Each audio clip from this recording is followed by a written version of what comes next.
Welcome to Manila Updates TV. Please subscribe to my channel and press the bell icon for more updates. The world awoke to headlines that shook Asia. Chinese missile found in Philippine land. The news spread like wildfire, igniting concern not just in the Philippines but across the entire region and beyond. The discovery sent shockwaves through diplomatic circles, raising urgent questions about security and sovereignty in one of the world's most contested waters. In response, Manila announced plans to build a new military base in Ayungin Shoal, a strategic outpost in the heart of the South China Sea. This move was seen as both a defensive measure and a bold statement of intent.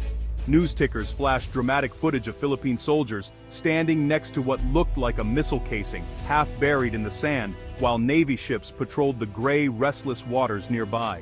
The scene was tense, underscoring the gravity of the situation. In Manila, government spokespeople faced a barrage of questions from anxious reporters, each demanding clarity and reassurance for a worried public. The South China Sea, already a cauldron of tension, was suddenly hotter than ever. Military vessels from several nations maneuvered in close proximity, raising fears of a potential confrontation. On social media, Filipinos demanded answers, sharing theories and updates late into the night. Hashtags trended as citizens voiced their fears and frustrations. Was this a sign of something bigger? Was China sending a message, or was it all a misunderstanding? Military analysts debated the implications, while ordinary people wondered what might come next. At the same time, Beijing denied any hostile intent, insisting that the incident was being blown out of proportion and calling for restraint on all sides.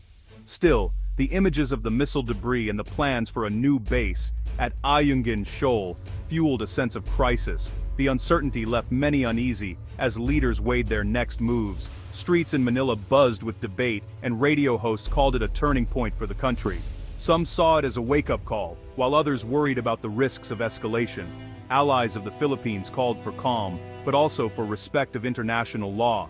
Diplomatic efforts intensified, with urgent meetings at the United Nations and behind closed doors. The question was no longer if, but when, the next incident might occur. As dawn broke over the South China Sea, the world watched and waited, hoping that cooler heads would prevail. The Philippine government has announced a decisive move, one that could reshape the dynamics in the South China Sea. It plans to construct a permanent base at Ayungin Shoal, a strategic location that has long been at the center of regional tensions. This is more than just a military project. It's a clear message of resolve and national determination. The government is signaling that it will not back down from defending its maritime rights. Ayungin Shoal, already home to the aging BRP Sierra Madre, will soon see a secure, lasting outpost rise beside it. The new facility is designed to be far more robust and sustainable than anything before. The new base will allow Filipino troops to stay year-round, with improved supplies, advanced communications, and better living conditions. This will greatly enhance their ability to monitor the area and respond to any incidents.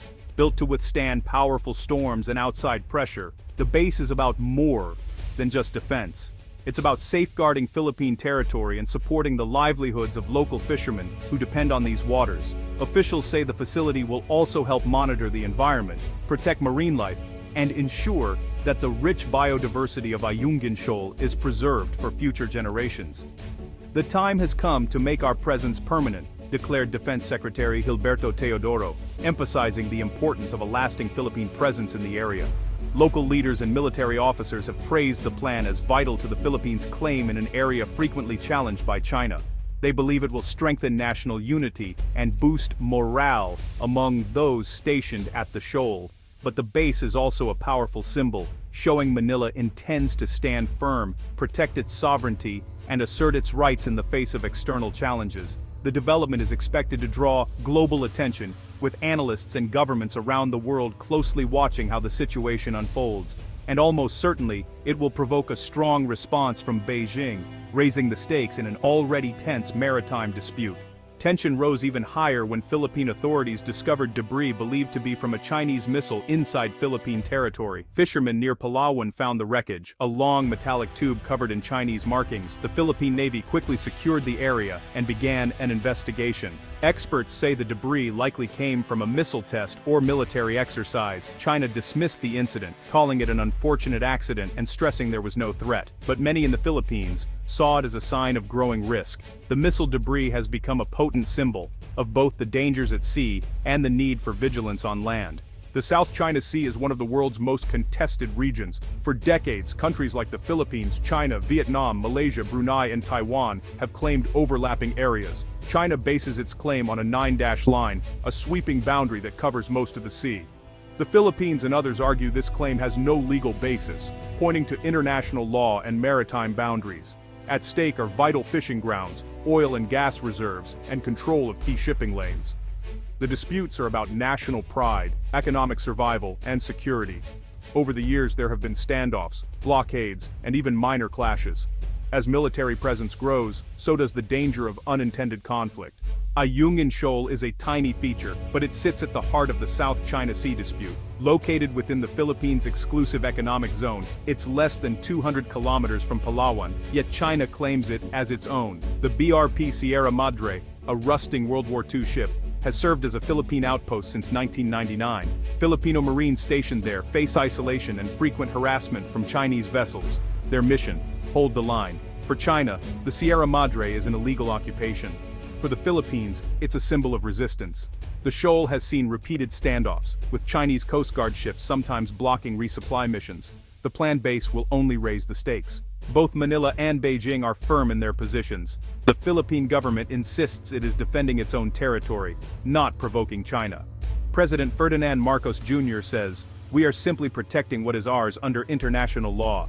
Beijing accuses Manila of illegal construction and serious violation of China's sovereignty. Chinese Foreign Ministry spokesperson Wang Wenbin asserts, China has indisputable sovereignty over the Nansha Islands and adjacent waters. Both sides know the world is watching and each word is chosen carefully to defend their stance. Diplomats from both countries hold regular talks, but progress is slow. The dispute is as much about narrative as it is about territory. For now, neither is backing down. Recent months have seen a surge in confrontations at sea. The Chinese Coast Guard has used water cannons to block Philippine boats trying to resupply troops at Ayungin Shoal. Filipino crew members have reported injuries and damage to their vessels. In one dramatic event, a Philippine ship was rammed by a larger Chinese vessel. The Philippine government called the incident an act of aggression. China says it is only enforcing its laws. The international community has condemned the use of force. The United States and European Union have called for restraint and respect for freedom of navigation. Each encounter raises the risk of an accident or miscalculation that could spiral out of control. Despite the risks, resupply missions continue. The standoff shows no signs of ending soon. In 2016, an international tribunal in The Hague ruled in favor of the Philippines. The tribunal found that China's 9-dash line had no legal basis under the United Nations Convention on the Law of the Sea. Beijing rejected the ruling, calling it null and void. For Manila, the verdict was a major victory and a powerful tool in global debate, but without enforcement, it's mostly symbolic. China continues to build bases and patrol the waters, ignoring the verdict. The 2016 decision highlights the clash between international law and power politics. President Ferdinand Marcos Jr. faces a tough challenge, defending Philippine territory while avoiding war. The South China Sea is a flashpoint, and every decision he makes is under intense scrutiny, both at home and abroad. His strategy is to combine a firm military stance with active diplomacy, aiming to protect national interests without escalating tensions into open conflict. "We will not yield an inch," Marcos Jr. declared, signaling his determination to defend the country's sovereignty. Yet, he also emphasized the importance of peaceful dialogue and negotiation, recognizing that stability in the region depends on open communication.